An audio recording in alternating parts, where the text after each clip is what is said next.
The state of our nation is a strong economy. Good news for our people, bad news for our critics.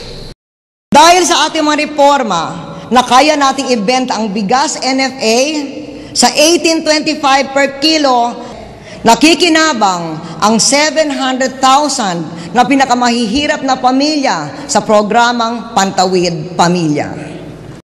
Lumikha tayo ng 8 milyong trabaho, an average of 1 million a year, much more than at any other time.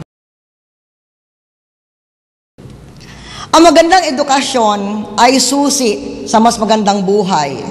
The great equalizer that allows every young Filipino a chance to realize their dreams.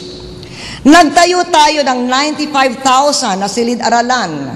Nagdagdag ng 60,000 na guro. Naglaan ng 1.5 billion pesos para sa teacher training, especially for 100,000 English teachers. In private high schools, we finance half of the students. We have provided college and postgraduate education for over 600,000 scholars. Sa pagpapamahagi ng milyong-milyong ektaryang lupa, 700,000 na katutubo at mahigit 1 milyong benepisyaryo ng CARP ay taas noong may-ari na ng sariling lupa.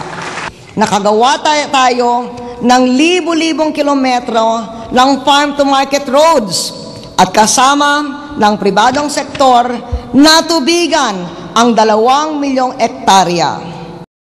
Wala namang kaming napala.